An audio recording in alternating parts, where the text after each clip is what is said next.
Hi guys, welcome back to my YouTube channel. તો તમારું બધાનું મારી યુટ્યુબ ચેનલમાં હાર્દિક સ્વાગત છે. તો હું હવે આશા રાખું છું કે તમે કુશળ મંગળ છો. તો બધાને પહેલાં તો હરે કૃષ્ણ. તો આજે છે જન્માષ્ટમી, એટલે તો બધા લોકો ઉત્સાહ જ છે. તો આજે આપણે જન્માષ્ટમીની ઉજવણી કરવાની છે. તો આપણે અહીંયા ડેલાની બહાર મટકી બાંધવાની છે. તો અત્યારે મટકીની તૈયારી કરીએ આપણે. તો અહીંયા લોકો મટકીની તૈયારી કરે. 3 જ બાંધવાની, એલા જાજી નથી બાંધવાની. જો આપણે આ 3 મટકી બાંધવાની છે નાની નાની, પણ કાંઈ વાંધો નહીં. ગામડામાં તો આવું જ હોય. અને આ ભાર્ગવ એ પાંદડા તોડે છે, જેથી આપણે તોરણ બનાવવાના છે. તો તોરણ બનાવી નાખીએ. એટલે એવી રીતના ગાંઠ વેળે કરતા અહીંયા કાંઠે બાંધે નહીં ફરતી. કોમેન્ટ કરજો આ મટકીને કઈ રીતના બાંધવાની હોય. અમે તો પહેલી વાર બાંધીએ છીએ. આની પહેલા અમે લોકોએ એક વાર નથી બાંધેલી, પણ આ વખતે હું અહીંયા છું તો એમ થયું આપણે કે આપણે લોકો બાંધીએ એમ.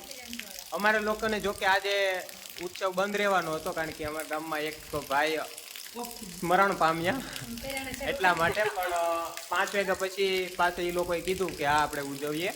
તો મટકી લાવી અને ગાયે ગામમાં આપણે સ્પીડમાં બધું કામકાજ ચાલે છે.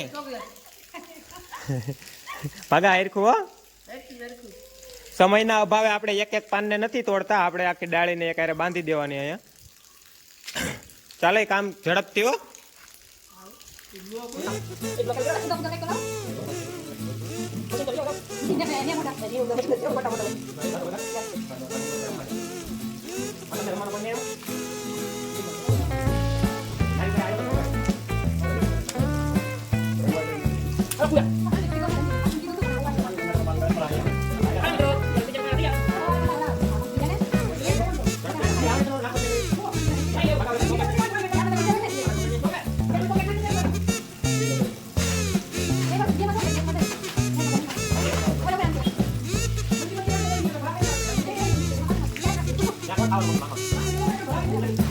તો ફાઇનલી આપણા તોરણ થઈ ગયા છે તૈયાર. આ બધા આપણે હવે ઓલું જે રસ્સી છે ને, એ રસ્સી હારે બાંધવાના છે.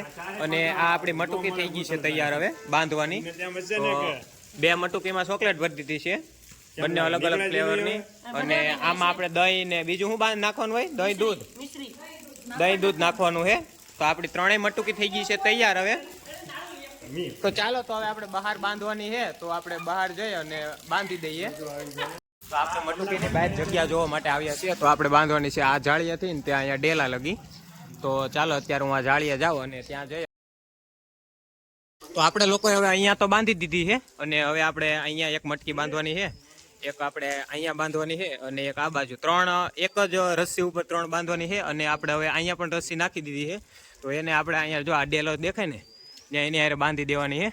તો ચાલો, તો અત્યારે હવે આ મટકી બાંધી દઈએ આપણે. અત્યારે અહીંયા વચ્ચે કઈ બાંધી છે? તો કે વચ્ચે દહીં અને દૂધ વાળી બાંધેલી છે, અને બંને બાજુ ચોકલેટ વાળી આપણે લગાડવાની છે.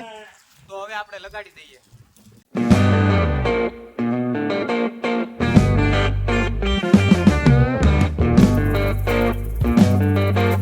ફાઇનલી આપણે લોકોને હવે મટકી બંધાઈ ગઈ છે, અને હવે એ લોકો આવે છે હમણાં થોડીક જ વારમાં. ફાઇનલી આપણી મટકી ફોડવા માટે અત્યારે આવી ગયા છીએ. પબ્લિક પણ ઘણું છે આજે.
અત્યારે અમે લોકો આવ્યા છીએ ગામની બહાર એક નેહડું છે એની અંદર. તો અત્યારે લોકો બધા અંદર બેઠા છે અને બહાર થોડો થોડો વરસાદ ચાલુ છે.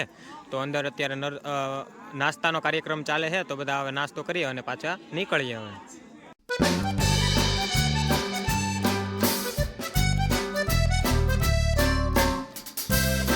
તો આપણે જઈએ હવે નેહડાની અંદર આટો મારવા. ભાઈ કેમ છે એમ આવ્યો ભાઈ છે કે ગાયું બાયું કાંઈ? જો અહીંયા ગાયું બાંધેલી છે. જો તમે ગોખલામાં કેટલું અંદર છે બાંધેલી. નેહડામાં તો થોડુંક સ્ટ્રીક રહેવું પડે કારણ કે અહીંયા જનાવર બનાવર આવે એટલે એનું ધ્યાન રાખવું પડે. જો તમે ક્યાંથી હાલીને આવવું પડે વાંકા વાંકા. ગાયું બાંધેલી છે. કેટલીક છે? 3 ગાયો અને 1 ભેંસ છે. નેહડું ભાઈ. તો હવે આપણે કૃષ્ણ ભગવાન જાય છે ઘરે અને બસ આપણે પણ હવે સફર અહીંયા લગીનો જ કરીએ. હવે બસ આપણી ચેનલને લાઈક શેર અને સબસ્ક્રાઈબ કરવાનું બાકી હોય તો કરી દેજો. તો હરે કૃષ્ણ.